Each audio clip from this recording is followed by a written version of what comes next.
Hello दोस्तों, मैं Sujeet Kumar Singh in focus classes grammar से। आज हम लोग डिस्कस करेंगे संस्थान में हुए ऑफलाइन सेट के। आज यूपी पुलिस का सेट हुआ था। 76 नंबर क्वेश्चन है कि 3 व्यक्तियों की वर्तमान आयु 4 संबंधी 7 संबंधी 9 के अनुपात में है।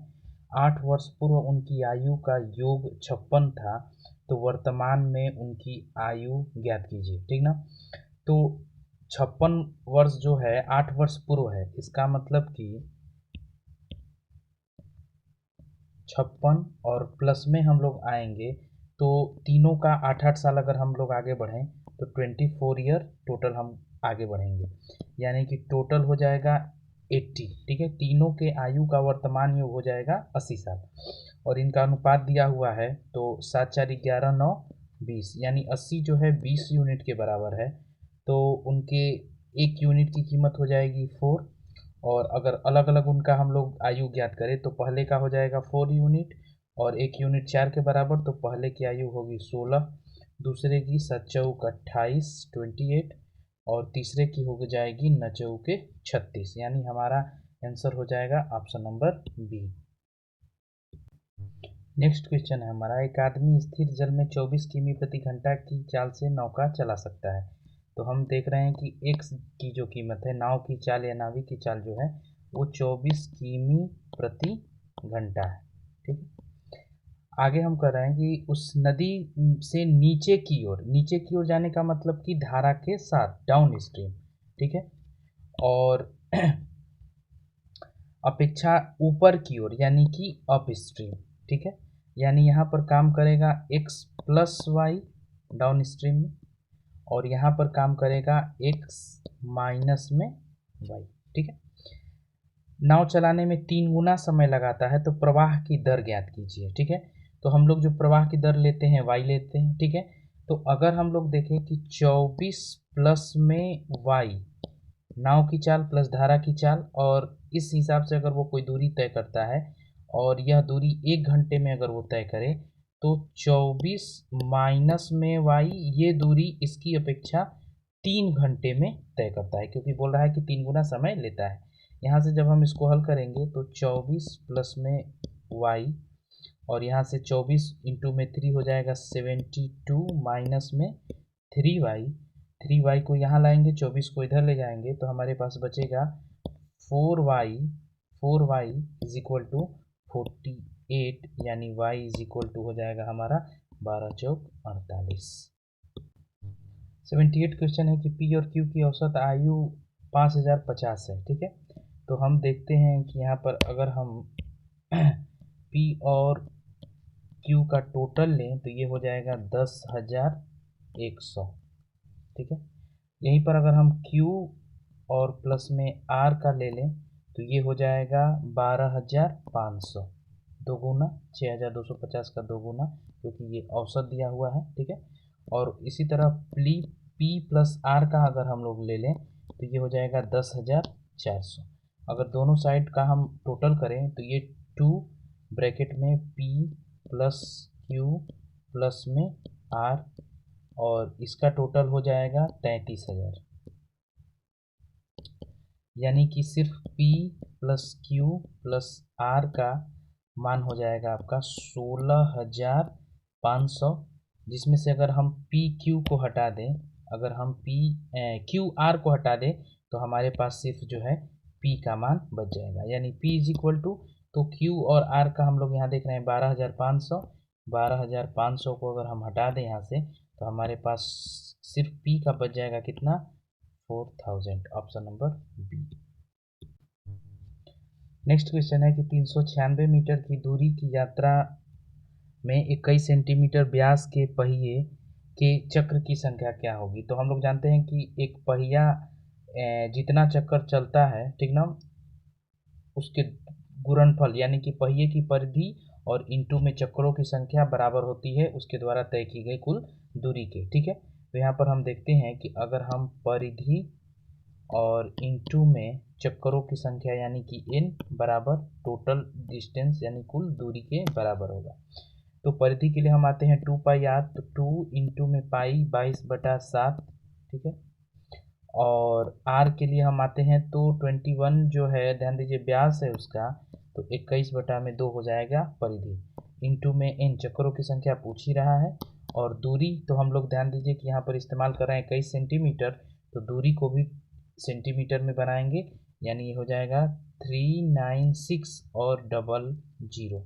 ठीक है, यहाँ से अगर जब हम इसको हल करते हैं, जैसे देखिए 7 से 21 को कटाइएगा तो 3 टाइम्स में, और 2 से 2 कटेगा, यानी कि n इज इक्वल टू, तो 396 और डिवाइडेड बाई 22। जब इसको आप हल कीजिएगा तो आंसर आपका आ जाएगा 600। Option number A. Next question है हमारा, सबसे बड़े वर्ग का क्षेत्रफल जो 5 सेंटीमीटर त्रिज्या के एक वृत्त के अंतर्गत हो सकता है। तो यहाँ पर हम लोग ध्यान दीजिए कि लेते हैं पहले एक वृत्त। ठीक है,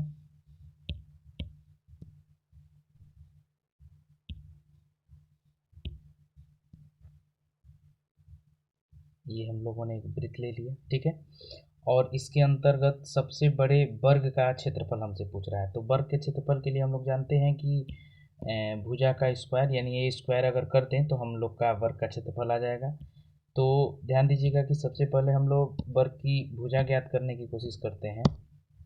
तो वर्ग एक बन जाएगा इसके अंदर ये। ठीक है, और यहाँ पर इसका ध्यान दीजिए कि अगर हम इसका व्यास ले लें एक वृत्त का, तो कहीं ना कहीं वही हमारे वर्ग के विकर्ण के d के बराबर होता है, और हम लोग जानते हैं कि d बराबर होता है √2a। एक वर्ग का विकर्ण बराबर होता है उसके √2 इंटू में उसकी भुजा की, और यहाँ पर दिया हुआ है कि उसकी त्रिज्या, वृत्त की त्रिज्या जो है 5 सेंटीमीटर है। तो 5 सेंटीमीटर ये, और व्यास हो जाएगा 5 5 10 सेंटीमीटर। ठीक है, तो d बराबर जो हमारा हो जाएगा 10 सेंटीमीटर और बराबर में √2a, यानी a का मान हो जाएगा 10/√2। ठीक है, यानी कि अगर हम इसके क्षेत्रफल के लिए बात करें तो 10/√2 का अगर हम लोग स्क्वायर कर दें, यानी कि 100 और बटा में √2 इंटू √2 हो जाएगा हमारा 2, और 2 से अगर 100 को कटाते हैं तो आंसर होगा 50। Option number C. Question number 81 है कि x का मान 5 दिया है, y का मान 7, तो x² minus 14x plus 49 divided by 25 minus 10y plus में y² की कीमत क्या होगी। यहाँ पर सिंपल है, x जहाँ जहाँ है वहाँ वहाँ 5 रख दीजिए, और y जहाँ जहाँ है वहाँ पर 7 रख दीजिए। जैसे ध्यान दीजिएगा कि 5 का स्क्वायर हो जाएगा 25, माइनस में 14 5 70, प्लस में 49 डिवाइडेड बाई 25, माइनस में 10y का मतलब 10 7 70, और प्लस में 7 का स्क्वायर 49। ठीक ना, जब आप इसको हल कीजिएगा तो आपका आंसर हो जाएगा ए। नेक्स्ट क्वेश्चन है हमारा 82 नंबर, राम अपने वेतन का 1/5 जो है बच्चों की शिक्षा पर 20% इज इक्वल टू होता है 1/5। तो 1/5 जो खर्च करता है वो शिक्षा पर और घर खर्च पर, 1/5 घर खर्च पर, और साथ में 10% जो है, यानी 1/10 जो हो जाएगा वो खर्च कर देता है फुटकर खर्च पर। तो उसका टोटल खर्च ध्यान दीजिए, अगर यहाँ से एलसीएम हम 10 ले लें तो 5 दूनी के 10 2, 5 दूनी के 10 2 एक कम 2, और साथ में 10 10 एक कम 10 1, यानी कि 5/10, यानी 10 में 5 हिस्सा तो वो खर्च कर देता है, तो शेष बचाता है कितना, 5/10, यानी कि 1/2। Option number A. 83 number question है, दो संख्याओं का एचसीएफ और एलसीएम 2 और 70 है। तो हम देख रहे हैं कि दोनों संख्याओं का जो गुणनफल होता है वो, दोनों संख्याओं का गुणनफल जो होता है वो उन संख्याओं के एचसीएफ और एलसीएम के गुणनफल के बराबर होता है। तो यहाँ पर दोनों संख्याओं का अगर योग 24 है, तो अगर हम एक संख्या x मान ले तो दूसरी संख्या को हम मान सकते हैं 24 माइनस में x। और ऐसे प्रश्नों को हम लोग ऑप्शन के थ्रू भी कर सकते हैं कि इनके एलसीएम और एचसीएफ का गुणनफल हो जाएगा 140। तो हम यहाँ पर ध्यान दीजिए x का मान क्या पुट कर दें, जिससे कि इन ऑप्शन के थ्रू, तो अगर हम यहाँ ऑप्शन नंबर बी को ले लें, यानी कि 10 और इंटू में 24 और माइनस में 10 यानी कि 14, तो हमारे पास दोनों RHS बराबर LHS इसका मतलब 10 नंबर सेटिस्फाइड कर रहा है। बाकी आप बेसिक से भी यहाँ से हल कर सकते थे। 84 नंबर क्वेश्चन है कि एक संख्या का 20%, मान लेते हैं कि पहली संख्या जो हमारे पास है वो x है, तो x का 40% यानी कि 2/5 बराबर है दूसरी संख्या y के 2/3 के। ठीक है, इन दोनों का अनुपात हमसे पूछ रहा है, तो 2 से 2 को अगर हम कटा दें तो x y नीचे और 5 ऊपर 3 नीचे, यानी आंसर हो जाएगा option number B. 85 number question है कि एमएससी, बीएससी और बीए के लिए सीटों का अनुपात जो है 5:7:8 है। उनकी सीटों में क्रमशः 40%, 50% और 75% की वृद्धि का प्रस्ताव है। बढ़ी हुई सीटों का अनुपात क्या होगा? तो जो रेशियो दिया हुआ है हम लोग मान लेते हैं कि इतनी ही सीटें हैं और इसी में इंक्रीज करते हैं। तो ध्यान दीजिएगा कि 50 का अगर 40% इंक्रीज किया है तो ध्यान दीजिएगा कि 50 का 140/100। साथ में हम आते हैं 7, तो 7 का कितना 150/100 और साथ में ध्यान दीजिए 88 का 175/100। ठीक है, यहाँ से हम लोग कटा सकते हैं 100 को, तीनों 100 को। ठीक है, और आगे बढ़ते हैं। ध्यान दीजिएगा अगर इसका हम मल्टीप्लाई कर दें तो ये हो जाएगा 700। बाकी यहीं से भी आप कटा भी सकते थे, यहाँ से मल्टीप्लाई करेंगे तो 1050। ठीक, और नेक्स्ट वाले में आपको मिल जाएगा 1400। ठीक है, और इनको अगर इनके रेशियो में लाएं तो 35 दूनी के 70, 35 तियाँ 105 और 35 चौके 140। ठीक है, तो अनुपात हो जाएगा 2, 3 और 4 का। नेक्स्ट क्वेश्चन है दूध और पानी के 20 लीटर मिश्रण में 20% पानी है।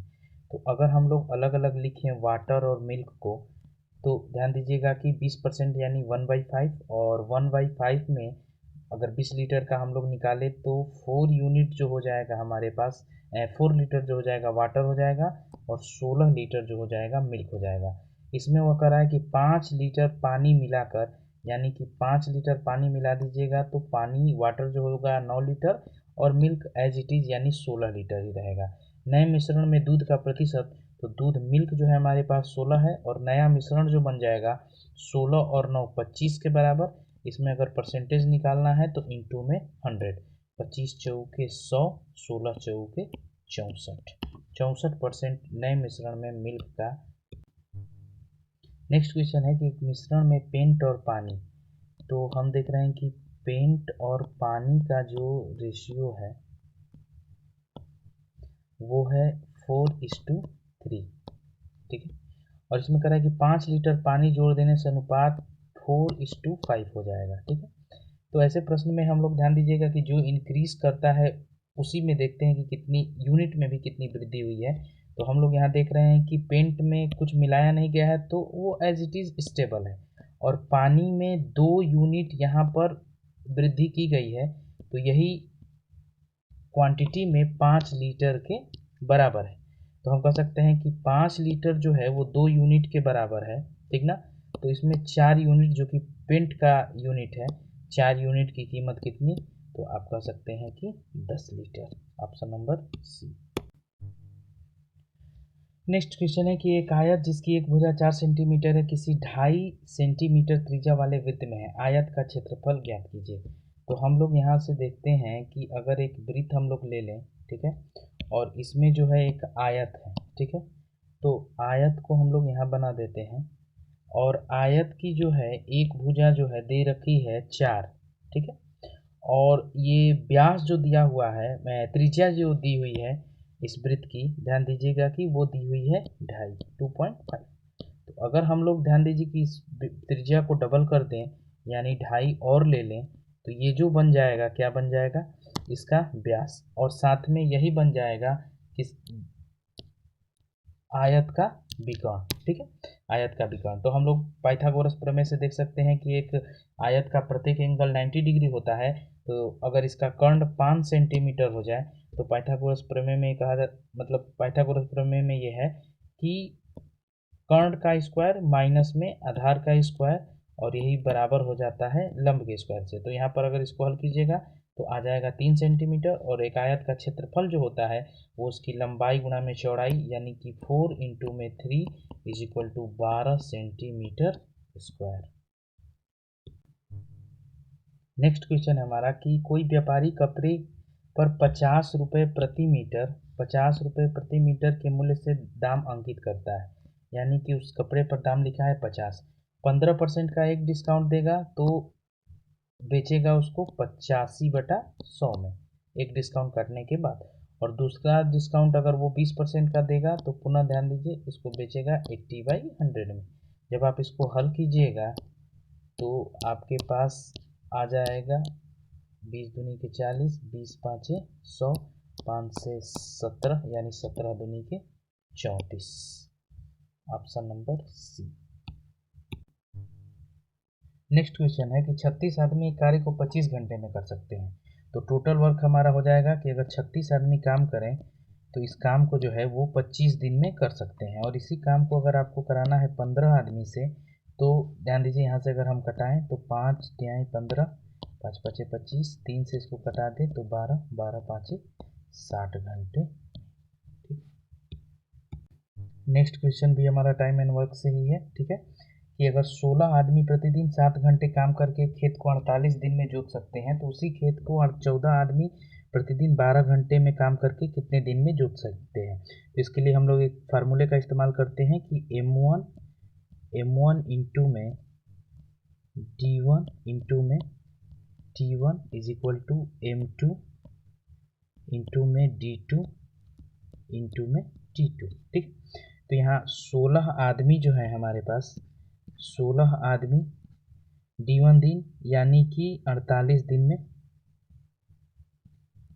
प्रतिदिन जो है वो 7 घंटे काम करके, बराबर M2 में तो 14 आदमी कितने दिन में, तो यही पूछ रहा है, D2 का मान पूछ रहा है, और 12 घंटे प्रतिदिन काम करके। 12 से हम इसको कटाएंगे, 12 चौक 48, और 7 दूनी के 14, 2 से कटा देंगे इसको 2 बार में, यानी D2 बराबर हो जाएगा 16 दूनी के 32 दिन में।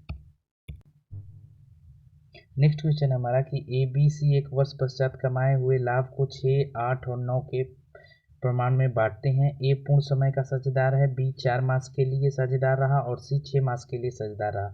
उनके विनियोगों का अनुपात क्या है। विनियोग का मतलब होता है कि उनके द्वारा लगाई गई पूंजी।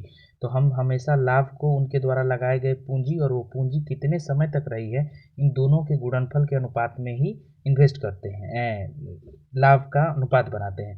तो यहाँ पर अगर हमारे पास लाभ का अनुपात दे रखा है और उनके इन्वेस्टमेंट का रेशियो पूछ रहा है, तो हम लाभ के अनुपात में समय का भाग दे दें अगर, तो हमारे पास उनके इन्वेस्टमेंट का रेशियो आ जाएगा, यानी कि 6/12, क्योंकि A पूर्ण समय का साझेदार रहा है पूरे 12 महीने, B 4 महीने के लिए, और C जो है 6 महीने के लिए। ठीक है, तो ये हो जाएगा 1/2, ये हो जाएगा 2, और ये हो जाएगा 3/2। अगर हम सब में 2 से गुणा कर दें तो हमारा रेशियो बन जाएगा 2, 4 और 3। ठीक है, 2, 4 और 3।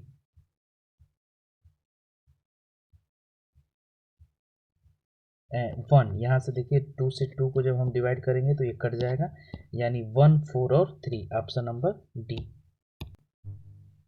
नेक्स्ट क्वेश्चन हम लोग देखते हैं 93।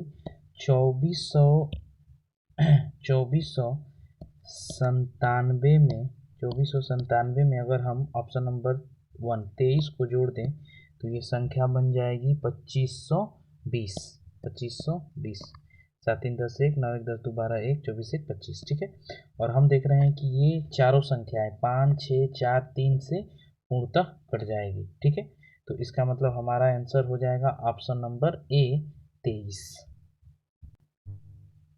नेक्स्ट क्वेश्चन है कि 500 मीटर लंबी एक रेलगाड़ी जो एक समान चाल पर चल रही है किसी स्टेशन को 35 सेकंड में पार कर जाती है और प्लेटफॉर्म की लंबाई 221 मीटर हो, तो रेलगाड़ी की चाल किमी प्रति घंटा में क्या होगी। यहाँ पर हम देख रहे हैं कि जब भी एक रेलगाड़ी किसी प्लेटफॉर्म को पार करती है या किसी भी ऐसे चीज़ को पार करती है जिसकी लंबाई होती है ठीक है। तो वहाँ पर रेलगाड़ी अपनी खुद की लंबाई और साथ में उस प्लेटफॉर्म की भी लंबाई को पार करती है, यानी कि यहाँ पर ये टोटल दूरी जो चलेगी वो अपनी लंबाई और साथ में उस प्लेटफॉर्म की भी लंबाई, यानी टोटल वो लंबाई जो दूरी तय करेगी वो हो जाएगा 721। समय लगाएगी यानी दूरी बटा में चाल जो होगी दूरी बटा में समय यानी कि 35 और इंटू में 18/5 किमी प्रति घंटा के लिए। और जब आप इसको हल कीजिएगा तो आंसर आ जाएगा option number B 74.16। Next question है कि किसी गोलक का उतना ही वक्र पृष्ठ क्षेत्रफल है जितना कि एक 40 सेंटीमीटर ऊंचे और 30 सेंटीमीटर त्रिज्या वाले शंकु का। ठीक है, तो ध्यान दीजिएगा कि सबसे पहले तो हम लोग यहाँ पर दोनों का वक्र पृष्ठ का फार्मूला लिख देते हैं। ठीक ना, तो गोलक का वक्र पृष्ठ क्षेत्रफल, वक्र पृष्ठ क्षेत्रफल बराबर होगा शंकु के वक्र पृष्ठ क्षेत्रफल के। तो गोलक का जो वक्र पृष्ठ क्षेत्रफल हो जाएगा वो हो जाएगा 4 पाई, और यहाँ पर इसका आर त्रिज्या जो है कैपिटल आर ले लेते हैं तो 4 पाई आर स्क्वायर। और यहाँ पर ध्यान दीजिएगा कि शंकु का जो वक्र पृष्ठ क्षेत्रफल होगा वो पाई आर एल होता है। ठीक है, आइए अब इसमें हम आपको समझाते हैं कि क्या होता है। देखिए, अगर आप एक गोला ले लेते हैं तो इसका वक्र पृष्ठ और संपूर्ण पृष्ठ, ठीक है, ये टोटल जो भाग होता है इसका क्षेत्रफल, यही वक्र पृष्ठ क्षेत्रफल या संपूर्ण पृष्ठ क्षेत्रफल हो जाता है। ठीक है, और अगर हम लोग एक शंकु ले लेते हैं, एक शंकु अगर हम लोग ले लेते हैं तो इसमें पाई स्टेबल है, आर जो होगा इसकी त्रिज्या होगी, आर जो होगी इसकी त्रिज्या होगी स्मॉल आर, और एल ये तिर्यक ऊंचाई होती है। तो ये कहीं ना कहीं एक समकोण त्रिभुज इसमें बनता है, और इसकी ऊंचाई यहाँ पर दे रखी है उसने जो है ऊंचाई जो दे रखी है वो 40 सेंटीमीटर दी हुई है, और 30 जो है दिया हुआ है इसकी त्रिज्या। तो हम एल के लिए अगर जाएं तो ये ट्रिपलेट से, ठीक ना, एक समकोण त्रिभुज इसका मान हो जाएगा 50। अगर हम यही चीज़ हम यहाँ पर मान पुट करना शुरू करें, यानी कि मान अगर हम पुट करें, ठीक है, पाई आर एल होता है ये, तो 4, ठीक है, पाई से पाई कट जाएगा, आर स्क्वायर अपनी जगह पर, आर का जो यहाँ मान दिया हुआ है वो इसने दे रखा है 30, और एल का मान अभी हम लोगों ने निकाला 50। ठीक है, यानी कि आर स्क्वायर बराबर हो जाएगा 15, 4 से अगर हम लेके आते हैं यहाँ पर बटा में इसके 4 तो 2 से कटा देंगे तो ये हो जाएगा 15, और ये हो जाएगा जो हमारा है 25। ठीक है, ये हो जाएगा 25, यानी कि अगर हम आर स्क्वायर का मान निकालना चाहें तो 5 इंटू में 3, ठीक है, और 25 के लिए 5 इंटू में 5। ठीक है, तो यहाँ पर अगर हम लोग मान निकालें तो 5 अंडर रूट आर का मान हो जाएगा अंडर रूट में 5 इंटू 3 इंटू 5 इंटू 5, तो 5 जो है हमारा बाहर आ जाएगा और अंडर रूट में बचेगा 5 3 15, यानी option number C. Next question है हमारा, किशोर एक स्थान से पूरब की ओर, तो ये हो जाएगा हमारा नॉर्थ, साउथ, ईस्ट और वेस्ट। ठीक है, तो यहाँ से हम देखते हैं कि किशोर एक स्थान से पूरब की ओर 6 जाएगा, इसके बाद अपने लेफ्ट यानी कि बाएं मुड़कर 3 जाएगा, और पुनः बाएं मुड़कर अगर वो 6 जाता है तो कहीं ना कहीं इस बिंदु के सीधाई में वो होगा, सीधे में होगा वो। ठीक है, तो यहाँ से उसकी दूरी जो होगी वो यही दूरी हो जाएगी, यानी कि आंसर हो जाएगा हमारा 3। नेक्स्ट क्वेश्चन है हमारा कि एक घड़ी में 2:20 का समय है, घड़ी की सुइयों के बीच का कोण। इसके लिए हम लोग एक फार्मूला इस्तेमाल करते हैं, theta is equal to H into में 30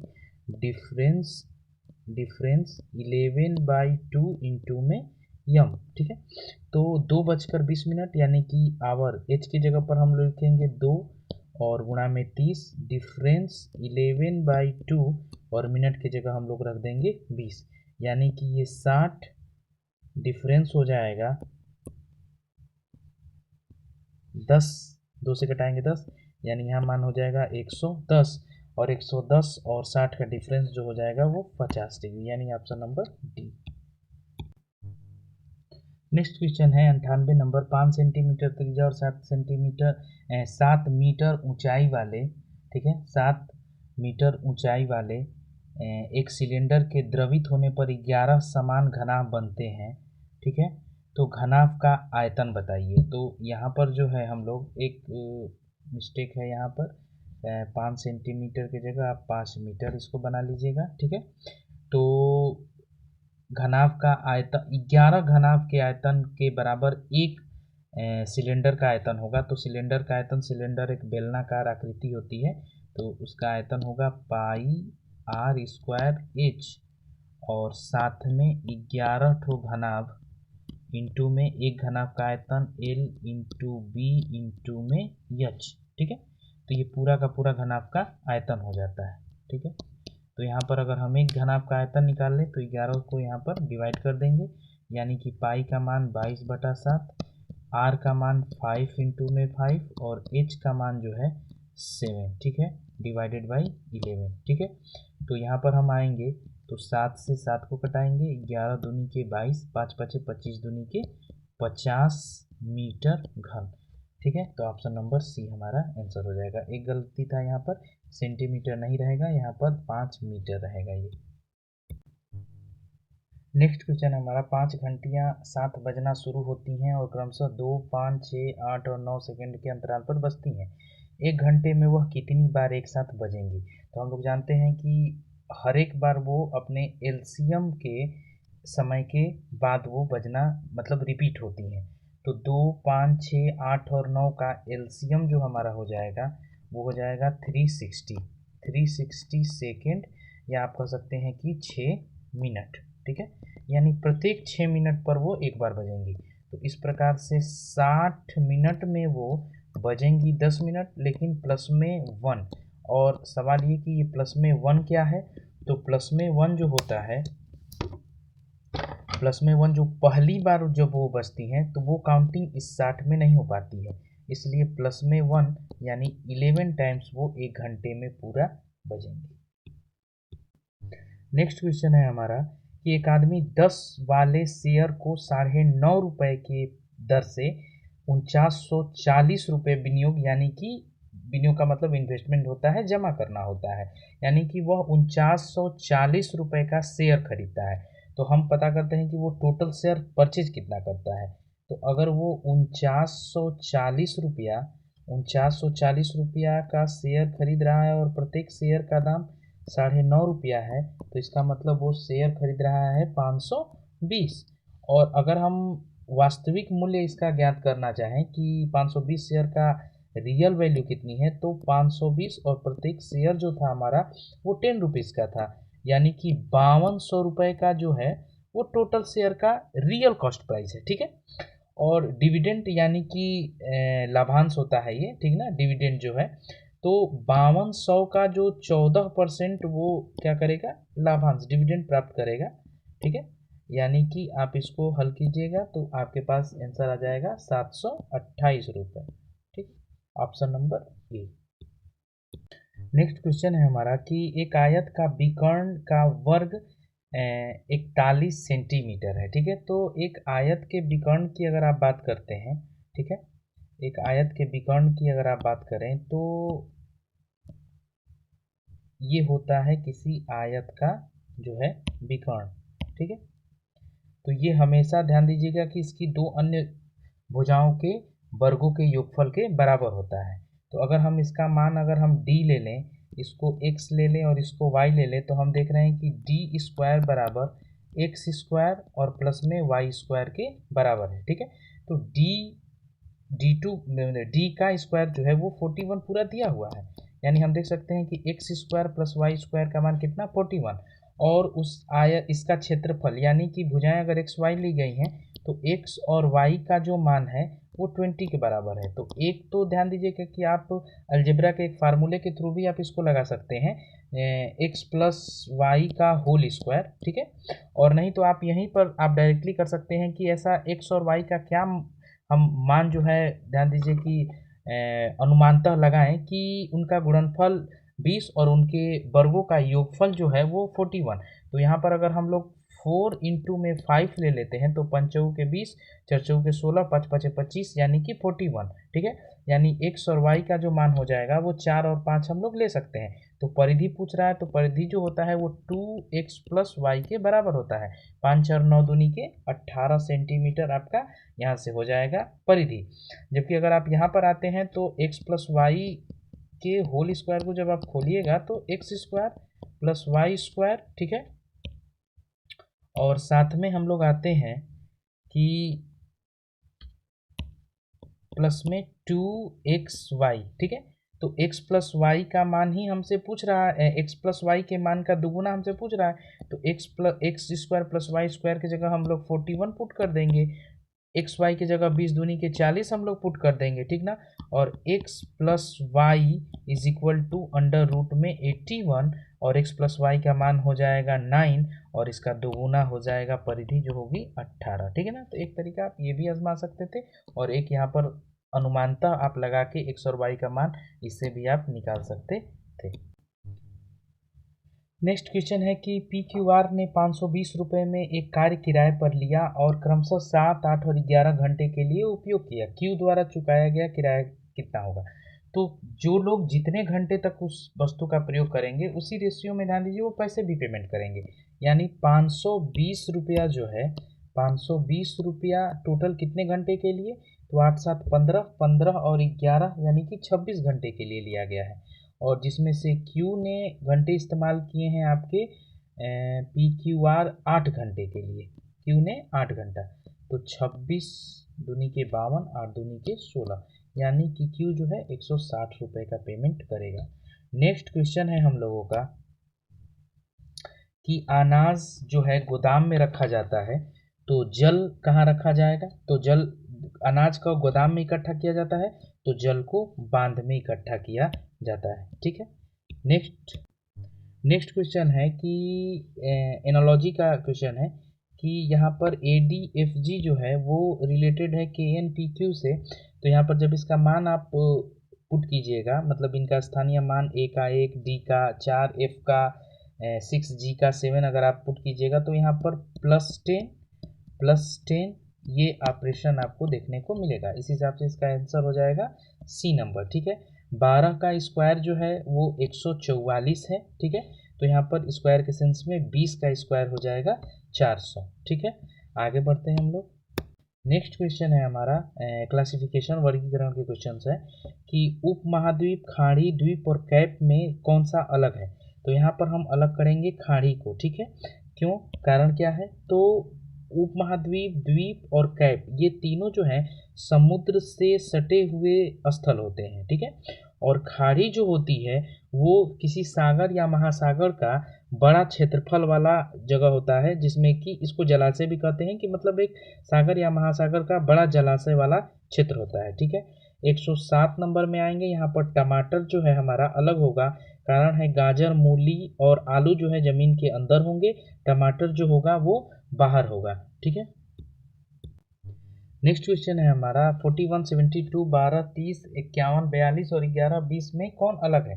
तो यहाँ पर ध्यान दीजिएगा कि 2, 1, 3 दोनों स्थानीय, जैसे 1 और 2 है जो, तो इनका 2 और 1 3, तो उसी प्रकार 3 और 0 3, 1 1 2 2 0 2, ठीक है।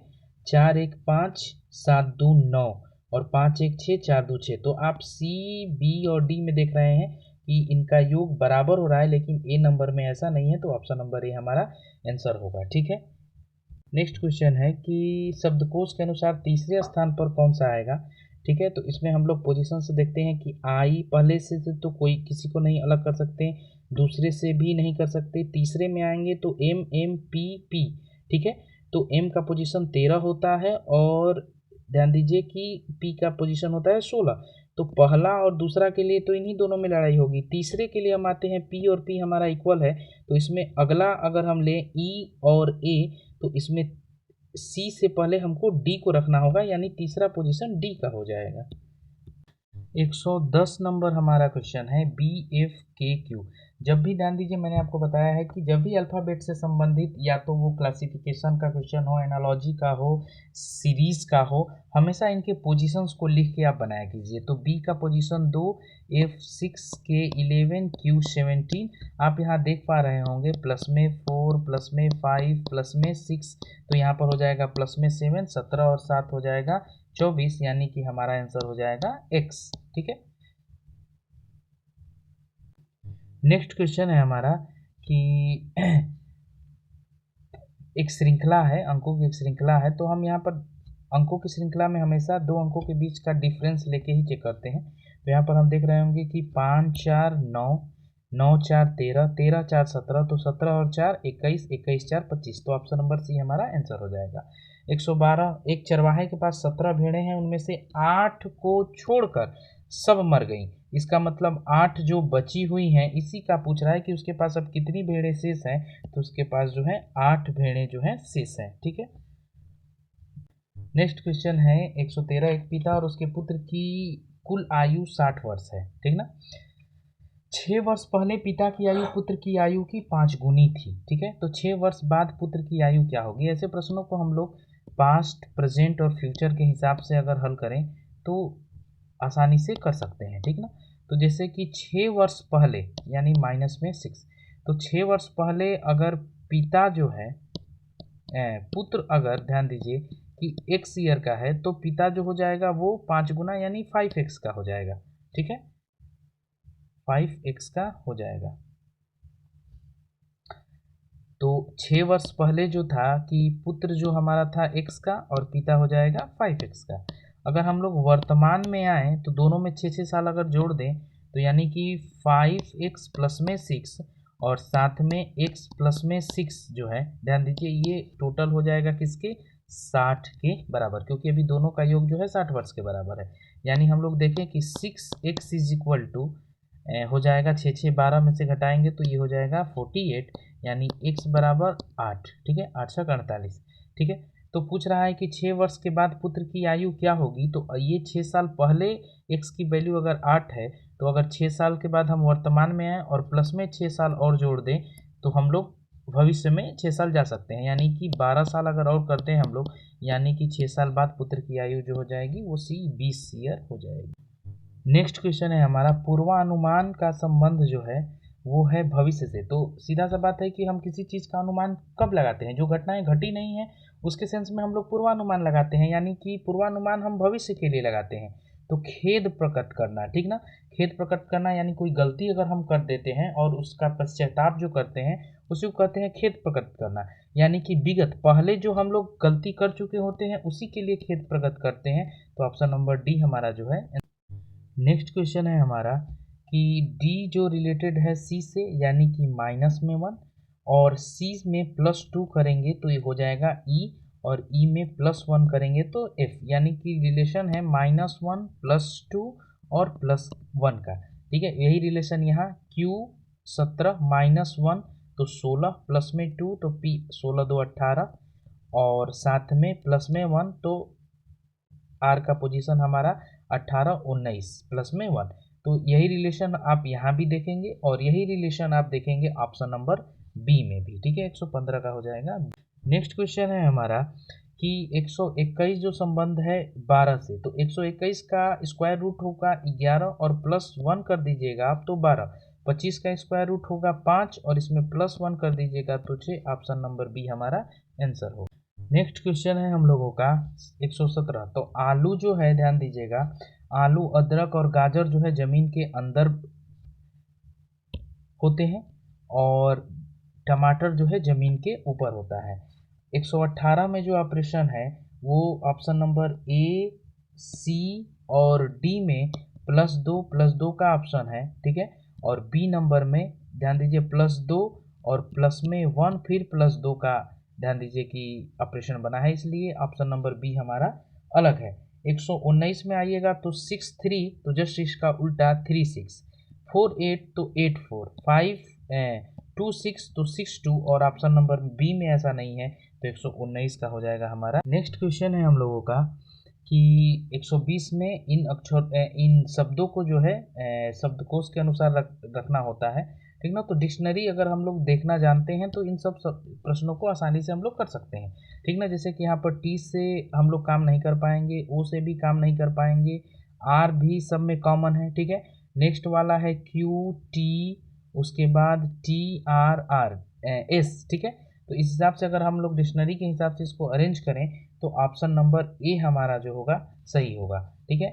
यहाँ पर आप देख रहे हैं कि एक वर्णमाला का जो है इंग्लिश अल्फ़ाबेट का श्रृंखला दिया हुआ है।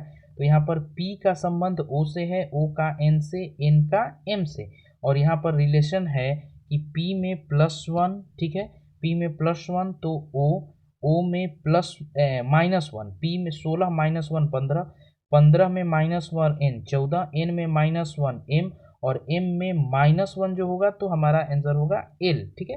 आगे बढ़ते हैं, एम में +2 कीजिएगा तो 13 दूँ 15, 15 दूँ 17, 17 दूँ 19, 19 दूँ 21, यानी कि यू, ठीक है, यू एल यू। और टी का संबंध एस से है -1, एस का संबंध आर से है -1, आर का संबंध क्यू से है -1, तो क्यू का -1 यानी पी, ऑप्शन नंबर डी हमारा आंसर होगा।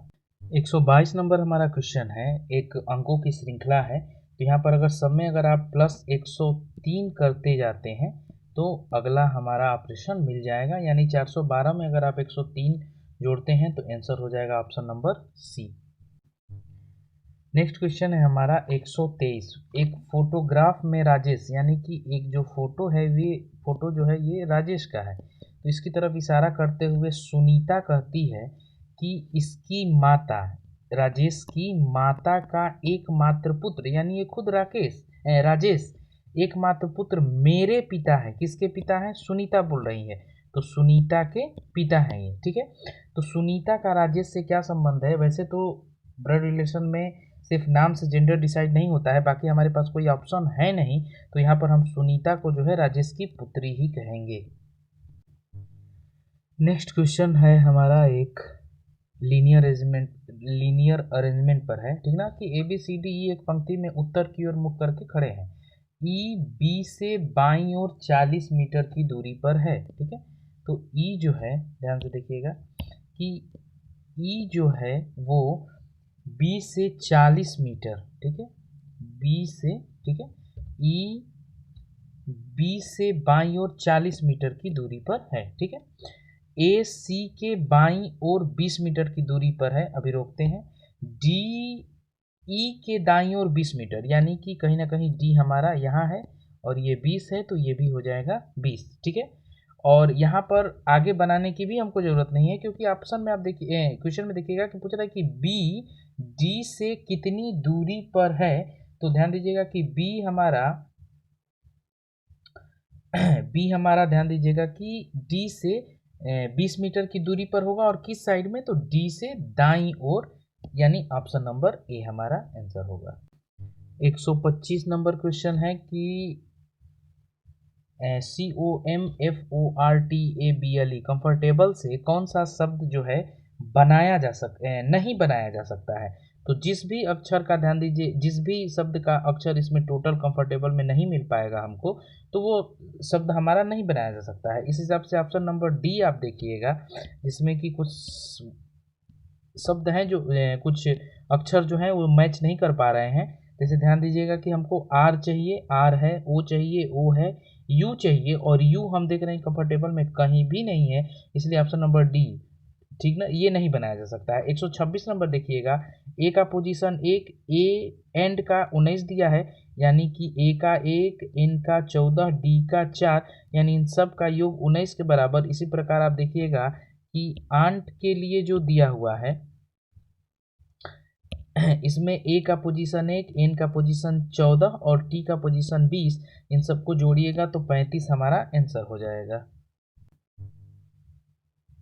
27 नंबर एक सिंपल सा क्वेश्चन है, जिसमें कि जो चिन्ह दिए गए हैं उनको चेंज करने के लिए बोला है, ठीक है। तो जैसे अगर हम चेंज करके लिखते हैं तो आप देख सकते हैं कि प्लस को जो है भाग कहा गया है, यानी कि 8 डिवाइडेड बाई 4, ठीक है, माइनस भाग को जो है माइनस, यानी कि 4 माइनस में 3, उसके बाद गुणा को जो है प्लस कहा गया है तो 3 प्लस में 5, और माइनस को जो है अगर गुणा कहा गया है तो यहाँ पर हो जाएगा 5 इंटू में 9। जब आप इसको हल कीजिएगा, सिंप्लीफिकेशन का एक क्वेश्चन हो गया है, बोडोमास रूल का ध्यान रखिएगा आप, ठीक है। और जब आप इसको हल कीजिएगा तो 44 आपका आंसर होगा। नेक्स्ट क्वेश्चन है हमारा 128 नंबर कि 8 इंटू में 5 इंटू में 0 को 805, ठीक है। तो पहला जो 8 है अपनी जगह पर, 0 को सेकेंड नंबर पर लाया है और 5 को लास्ट में। तो इसी प्रकार आप यहाँ पर 7, 4 और 6 के लिए दे सकते हैं कि 7 अपनी जगह पर, 4 को लास्ट में और 6 को पहले। इस हिसाब से 6 अपने स्थान पर, 9 बीच में आएगा और 8 लास्ट में जाएगा, यानी कि ऑप्शन नंबर जो है बी हमारा है आंसर हो जाएगा, ठीक है। नेक्स्ट हम लोग बढ़ते हैं 698, ठीक है। 129 नंबर में जो दिया किया हुआ है कि 12 वाट है 96 और प्लस में 4 यानी 100, 8 चौक 32 प्लस में 12 44, 12 चौक 48 और प्लस में 8 56, ठीक है। नेक्स्ट क्वेश्चन है हमारा, ईमानदारी जो है वो सबसे अच्छी नीति है। कथन कह रहा है, निष्कर्ष में पहला निष्कर्ष है कि सबको ईमानदार होना चाहिए, ठीक ना। ये कंफर्म नहीं कर रहा है कि सबको होना ही चाहिए, सबको ईमानदार होना चाहिए, ठीक है। तो जब एक अच्छी चीज़ है, ईमानदारी एक अच्छी नीति है, तो बिल्कुल सही बात है कि सबको होना चाहिए ईमानदार, ठीक है। और सेकंड जो कह रहा है कि केवल कुछ लोगों को ईमानदार होना चाहिए, जो चीज़ें सबसे अच्छी हैं वो तो सबके अंदर हो तो ज़्यादा बेहतर है, ठीक ना। तो ऑप्शन नंबर ए जो है हमारा सही होगा कि केवल निष्कर्ष एक सत्य है। नेक्स्ट क्वेश्चन है हमारा, करा है कि कोई भी आदमी जो है, कोई भी आदमी जो है वो क्या है, वो बंदर नहीं है, बंदर नहीं, ठीक। और नेक्स्ट कह रहा है कि हरी आदमी है, तो हरी आ जाएगा आदमी के अंदर, ठीक है, हरी आदमी है। तो अब आते हैं निष्कर्ष के लिए। निष्कर्ष में हम देख रहे हैं कि हरी बंदर नहीं है, तो ये बात बिल्कुल सत्य है, क्योंकि कोई भी आदमी जब बंदर नहीं है और हरी जो है आदमी के अंदर है, तो हरी कभी भी बंदर नहीं हो सकता है। तो पहला हमारा सही है। सभी आदमी हरी नहीं है, तो सभी आदमी हरी नहीं है, इसके लिए ध्यान दीजिएगा कि कभी भी इन दोनों में पॉजिटिव का स्टेटमेंट बन रहा है, तो कभी भी पॉजिटिव स्टेटमेंट के लिए निगेटिव बातें हम नहीं कर सकते हैं कि सभी आदमी हरी नहीं है, निगेटिव बातें हम यहाँ नहीं कर सकते हैं। तो दूसरा हमारा जो है गलत होगा, यहाँ पर केवल एक निष्कर्ष सही है, ऑप्शन नंबर ए। जब पासे की कई स्थितियाँ दी गई हों तो उससे हमको कोई समस्या नहीं होती है। हम लोग हमेशा दो पासे, किसी भी दो पासे जिससे कि हमारा आंसर निकल जाए, उससे हम लोग अगर लगाएं तो हमारा सवाल बन जाता है। यहाँ पर हम सेकेंड और थर्ड से लगाते हैं। तो हमने आपको बताया है कि कभी भी ध्यान दीजिएगा कि एक पासे की हमेशा आप 3 सतहों को ही देख सकते हैं। तो इसमें जैसे कि 2 सतह कॉमन हो जाए, जैसे येलो से येलो कॉमन है और ब्लू से ब्लू कॉमन है, तो जो 2 पार्ट जो होते हैं जो आपस में कॉमन नहीं होते हैं, वही एक दूसरे के विपरीत होते हैं। यानी कि ग्रीन के विपरीत आपका हो जाएगा ऑरेंज, और यहाँ पर पूछा ही है कि हरे के विपरीत कौन हो जाएगा, तो हरे के विपरीत हो जाएगा आपका नारंगी। नेक्स्ट क्वेश्चन है हमारा कि डॉक्टर, वकील और व्यवसायिकों को एक वेन डायग्राम में आपको प्रदर्शित करना है। तो देखिए, डॉक्टर भी एक व्यवसायिक ही होता है, ठीक ना, एक प्रोफेशन में ही काम करता है वो, और वकील भी है, एक प्रोफेशन को ही फॉलो करता है। तो यहाँ पर हम इन दोनों को एक गोले के अंदर रखेंगे, और ये बाहर वाला गोला जो होगा वो व्यवसाय का होगा, और बाकी डॉक्टर जो है वकील से अलग है, तो एक पार्ट आप दे दीजिए डॉक्टर को, एक पार्ट दे दीजिए वकील को। ऑप्शन नंबर सी आपका सही है। क्वेश्चन नंबर 134 जो है नॉन वर्बल का क्वेश्चन है। आप यहाँ पर देख सकते हैं कि ऑप्शन नंबर अगर आप ए को पुट करते हैं, ठीक है, तो ये फिगर जो है पूरी तरह से कंप्लीट हो जाएगा, ठीक ना। हर एक पहलू को अगर आप यहाँ ध्यान दीजिएगा, ठीक है, तो आप ऑप्शन नंबर ए को ढंग से यहाँ लगा सकते हैं। और 135 में ये वाला जो पार्ट है वो बी नंबर में आपको मिल जाएगा, ये आप देख रहे होंगे, ठीक। तो ये वाला पार्ट आपको यहाँ से आपको मिल जाएगा, ये ऐसे करके, ठीक है। नेक्स्ट क्वेश्चन है हम लोग का 136 नंबर, ठीक है। इसमें आप देख पा रहे होंगे कि एक वृत्त है और इसको जो है पहले तो 4 भागों में मोड़ा है, उसके बाद ये जो चौथा भाग है इसको भी वो फोल्ड किया हुआ है यहाँ पर, ठीक है। यानी कि जो भी चित्र यहाँ पर तह की बात अगर हम लोग करें तो ध्यान दीजिएगा कि 2 2 4 4 के बाद 8, यानी जो भी चीज़ें होंगी वो जब खुलेंगी तो 8 जगहों पर होंगी, और ये चीज़ें आप देख सकते हैं कि ऑप्शन नंबर डी नंबर में आपको सबसे सही मिलेगा। नेक्स्ट क्वेश्चन जो है वो दर्पण प्रतिबिंब से दिया हुआ है, और दर्पण हमारा यहाँ लगा हुआ है। तो ध्यान दीजिए, दर्पण प्रतिबिंब में जो है बाईं चीज़ें दाईं तरफ और दाईं चीज़ें जो है बाईं तरफ दिखाई देती हैं, ठीक है। इस हिसाब से हमारा ऑप्शन नंबर जो है ए सबसे सही आंसर होगा, ठीक ना। एस आपका चला आएगा दाएं से बाएं की ओर और बिंदु अपनी जगह पर रहेगा। ये एरो ध्यान दीजिएगा कि एरो यहाँ पर अगर बाएं साइड में है तो यहाँ आ जाएगा दाएं साइड में, ठीक ना। तो 137 का ए नंबर आपका सही हो जाएगा। नेक्स्ट क्वेश्चन मैट्रिक्स का है। इसमें सबसे पहले हम लोग पूरा दिशा निर्देश नहीं पढ़ते हैं, ये देख लेते हैं कि किसी अक्षर का कोड कैसे किया हुआ है। तो यू का आप लोग देख पा रहे होंगे, यहाँ पर यू के लिए इसने 0 और 1 लिया है, 0 यहाँ से 1 यहाँ से, यानी यू का कोड हो गया। और यू के लिए ही 1 और 2 भी लिया हुआ है, यानी कि ध्यान दीजिएगा कि इस तरीके से वो ले रहा है। तो हमेशा आप मैट्रिक्स के क्वेश्चन को ऑप्शन के थ्रू, स्पेयर का कोड नहीं खोजिए, आप इस ऑप्शन को सेटिस्फाइड कीजिए। यानी हम आएंगे अगर ऑप्शन नंबर ए में, ठीक है, तो एस के लिए 2 2, तो 2 2 एस के लिए सेटिस्फाइड है। पी के लिए आप 4 और 1, 4 और 1 पी के लिए सेटिस्फाइड है। ए के लिए आइएगा तो 8 और 5, 8 और 5 जो है हमारा 8 और 5 जो है हमारा ए के लिए सेटिस्फाइड है। आर के लिए 3 2, 3 2 आर के लिए सेटिस्फाइड है। और ई के लिए 4 2, 4 2 ई के लिए, यानी ऑप्शन नंबर ए हमारा सही हो जाएगा। नेक्स्ट क्वेश्चन हमारा कोडिंग डिकोडिंग का है। इसमें ध्यान दीजिएगा कि आसान किया हुआ है। आर ई को यहाँ से उठा के लास्ट में एक्सचेंज करके ई आर लिख दिया है, और बाकी के ध्यान दीजिए अक्षरों को एज इट इज यहाँ पर लेके पुट कर दिया है। इस हिसाब से आर ई को यहाँ पर ई आर लिख देगा और बाकी को एज इट इज, और ऑप्शन नंबर हमारा सी नंबर में ऐसे किए हुए है। नेक्स्ट भी हमारा कोडिंग डिकोडिंग का ही क्वेश्चन है। इसमें देखिए तमिलनाडु के लिए यानी टी के लिए 3, ए के लिए 8, एम के लिए 7, आई के लिए 2, इस तरीके से कोडेड किया हुआ है, ठीक है। तो डी के लिए हम कोड देखेंगे 5 लिया हुआ है, ठीक है। ए के लिए हम कोड देखेंगे 8, और ऐसा हमको मिल जाएगा 140 का ऑप्शन नंबर डी हमको सेटिस्फाइड करेगा, ठीक है। बाकी 141 आप देखिएगा, तो इसमें जब आप इसके पोजिशंस को लिखिएगा तो पी का एस से +3, ठीक है। आर का भी के लिए प्लस में 4, ठीक है। आई का एन के लिए प्लस में 5, यानी कि एक ऑपरेशन है कि +3 +4 +5 +6 और +7, यही कोड ध्यान दीजिएगा कि अगर आप कॉस्ट के लिए COST के लिए करते हैं, ठीक ना, तो आपका आंसर जो है ऑप्शन नंबर बी में सेटिस्फाइड कर जाए। नेक्स्ट क्वेश्चन है ध्यान दीजिएगा कि यहाँ पर जैसे चिन्हों को बदलना है, गुणा का अर्थ है भाग, तो जब आप एक्सचेंज कीजिएगा तो 14 ध्यान दीजिए गुणा में 6 प्लस में 18 और ब्रैकेट बंद करके भागा में 6, ठीक है। आप एक सिंप्लीफिकेशन का क्वेश्चन बन गया। आप इसको जब हल कीजिएगा बोडोमास रूल को ध्यान में रखते हुए तो आंसर हो जाएगा 17, ठीक है। 143 भी आपका पुनः वही क्वेश्चन है, ठीक है। तो इसमें जब आप एक्सचेंज कीजिएगा तो हो जाएगा 20 भागा में 5 गुणा 6 -4 और प्लस में 6, ठीक है। और इसको भी वैसे ही हल कीजिएगा, ठीक है। सिंप्लीफिकेशन का एक क्वेश्चन है, तो आंसर होगा इसका 26, ठीक है। आगे बढ़ते हैं। यहाँ 144 नंबर में भी वही क्वेश्चन है आपके लिए, ठीक है।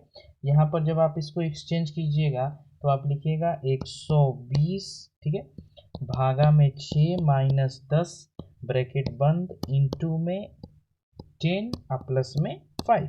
ये भी एक सिंप्लीफिकेशन का क्वेश्चन है, वैसे ही हल कीजिएगा, आंसर होगा 105।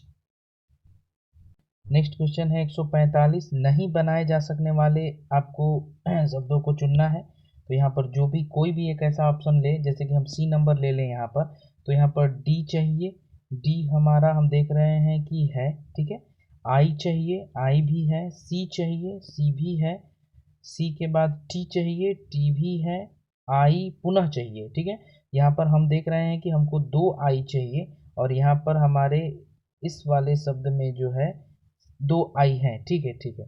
आगे बढ़ते हैं। ओ चाहिए, तो ओ हमारा यहाँ कहीं भी नहीं है, यानी ऑप्शन नंबर सी हमारा गलत हो जाएगा, ठीक है। नेक्स्ट हम लोग बढ़ते हैं। तो यहाँ पर हम ऑप्शन नंबर अगर डी ले लें तो हमको आर चाहिए, आर भी मिल जाएगा, यू भी मिल जाएगा। एक और आर चाहिए, तो एक और आर आपको नहीं दिख रहा होगा, यानी ऑप्शन नंबर डी आपका आंसर हो जाएगा। ठीक है, नेक्स्ट अगर आप 147 पर आते हैं, ठीक है, तो 147 नंबर में आपको पुनः वही एक्सचेंज, यहाँ तो एक्सचेंज नहीं, यहाँ पर जैसे पी है, अल्फ़ाबेट के वर्ड हैं, इनको आपको चिन्हों के रूप में बदलना है। तो जब आप इसको रखिएगा 147 को, तो आप रख सकते हैं कि 18 पी के जगह पर गुणा रखिएगा, ठीक है, क्यू के जगह पर गुणा रखिएगा आप, तो 18 गुणा में 12 भागा में 4 प्लस में 5 और माइनस में 6। एक सिंप्लीफिकेशन का क्वेश्चन है, हल कीजिएगा, आंसर होगा 53। ठीक है, नेक्स्ट 148 नंबर आपका क्वेश्चन होगा कि जे का संबंध एल से होता है, एल का संबंध एन से, एन का संबंध पी से, और इनमें जो संबंध है वो +2 का संबंध है, +2 +2 +2। ए का संबंध ई से है, ई का संबंध आई से, आई का एम से, तो यहाँ पर हो जाएगा +4 +4 +4। ठीक है, और जेड का संबंध है एक्स से, एक्स का संबंध बी से, बी का संबंध टी से। यहाँ जो रिलेशन होगा -2 -2 -2, इस हिसाब से आपका आंसर नंबर बी जो है सही हो जाएगा। नेक्स्ट क्वेश्चन जो है आपका एक अंकों की श्रृंखला से है, ठीक है, जिसमें कि 19, 28, 39, 52 और 84। तो मैंने बताया कि अंकों की श्रृंखला में हमेशा आप डिफरेंस ले लीजिएगा, 95% चांसेस हैं कि सवाल आपके बन जाएंगे। ठीक है, तो यहाँ पर डिफरेंस लीजिएगा तो प्लस में 9, प्लस में 11, प्लस में 13, प्लस में 15, प्लस में 17, और यहाँ पर आंसर हो जाएगा आपका 67, ऑप्शन नंबर सी। और अंतिम क्वेश्चन है आपका कि ए बी से लंबा है, तो ए को बी से लंबा दे दीजिए। ठीक है, उसके बाद कह रहा है कि सी ए से लंबा है, तो सी को ए से लंबा कर दीजिए। डी ई से लंबा है, डी की कहीं चर्चा नहीं, लेकिन बी से छोटा है, तो लेकिन ध्यान दीजिए, लेकिन, तथा और हमेशा जो है पहले वाले शब्द के लिए आता है। ठीक है, तो बी जो है वो बी से छोटा है, यानी बी से छोटा है डी, और डी ई से लंबा है। तो पूछ रहा है कि सबसे लंबा कौन है, सबसे लंबा हमारा हो जाएगा सी। इस प्रकार से आज का सेट का डिस्कशन आपका समाप्त होता है। ठीक है, खूब पढ़िए, मन लगा के पढ़िए, सफलता आप ही की होगी। ठीक है, धन्यवाद।